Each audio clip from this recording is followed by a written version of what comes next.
Peggy 12.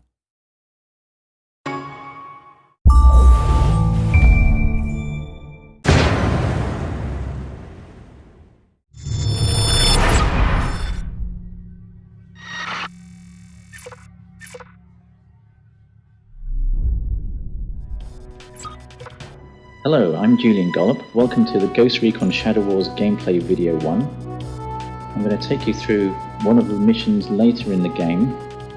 We've got two ghosts in this mission. First one is Banshee. She's a Recon class. And we've got Duke, who's a Commando class. Our objective is to get to this door in the end of the corridor here and open it.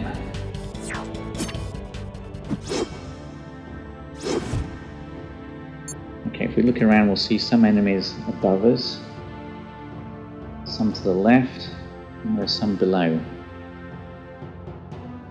Fortunately, our guys are armed with some pretty heavy weapons. It's a turn-based game, so I'm going to select Banshee here. I'm going to move her up to attack some enemies on the left. The green squares indicate all the positions that I can actually shoot from, so I'm going to move to this position. Select attack. For a choice of two targets, this one or this one. The bar above the enemy's head indicates possible damage. Red is certain damage, and the orange part is possible damage, and the green part is what he's going to be left with. So let's select attack and see what happens.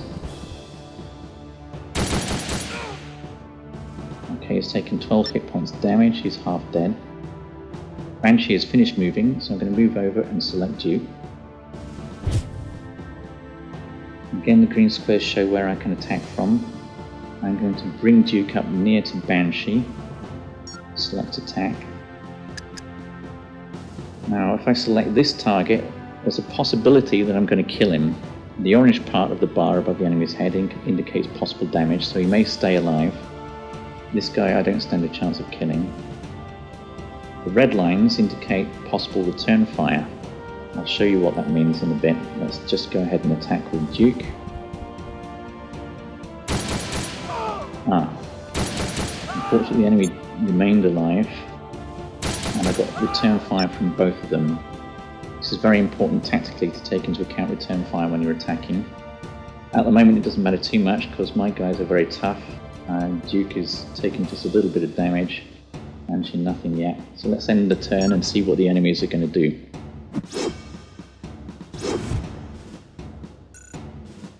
Okay, it looks like they've noticed us. A couple of enemy assault troops moving up next to the turrets.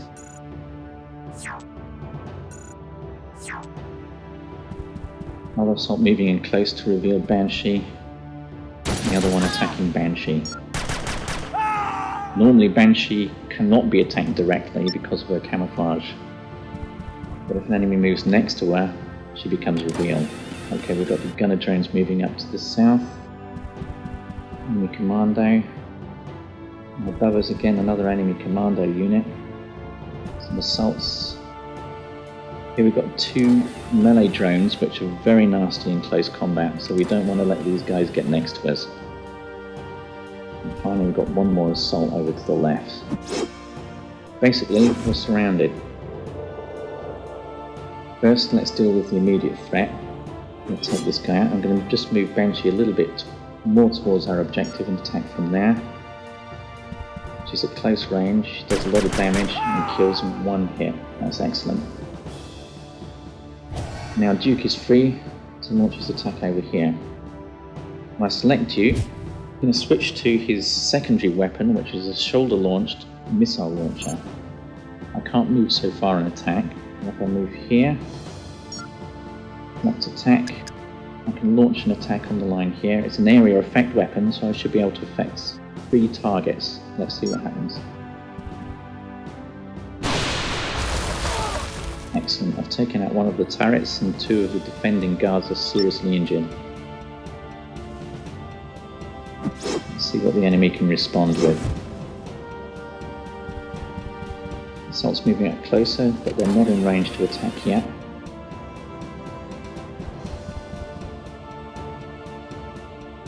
But here we've got an enemy commando unit also equipped with missiles, and he manages to get us.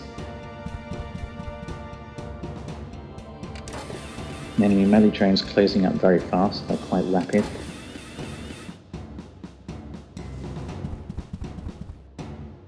So now I've got to be careful. I'll stick with the main objective.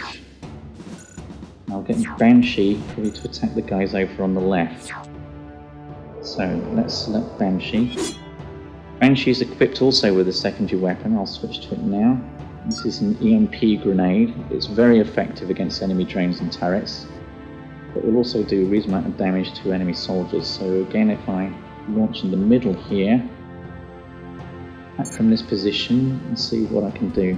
Should be able to take most of them out. Yes, excellent, all three are gone. Now this leaves Duke to choose where to attack next. It's a big choice of targets. And now I will probably launch an attack here. So what I'll do is I'll move this way a little bit and I'll select attack position. This means I can select any position in the red area.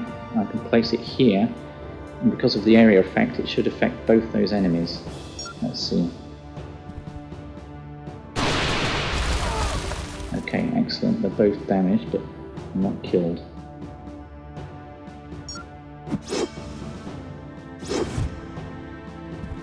Finally, an enemy assault's got up onto the main passage.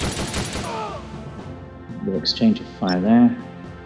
Gunner drone, which is quite nasty, is approaching rapidly. Another enemy commando with a missile launcher. Meanwhile, the enemy commando is still launching missiles at us. Duke is under really heavy attack here. We don't want these melee drones to get next to us, so somehow we're going to have to deal with them.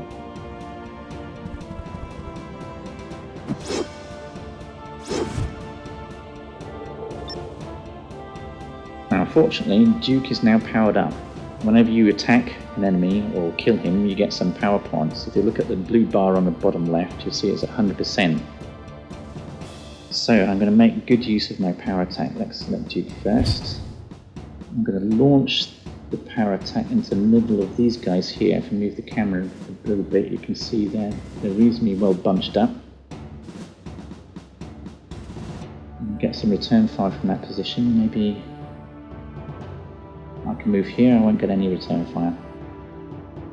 Now I'm going to select Wide Impact, which is Duke's power attack. This immediately extends the area of effect, and it will also do more damage, so I should be able to do quite a lot here. Let's see. So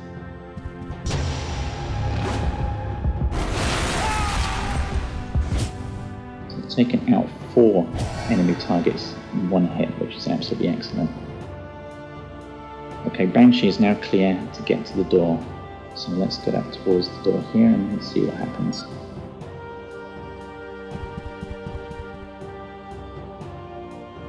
Oh dear, on the other side of the door we've got a whole load of trouble.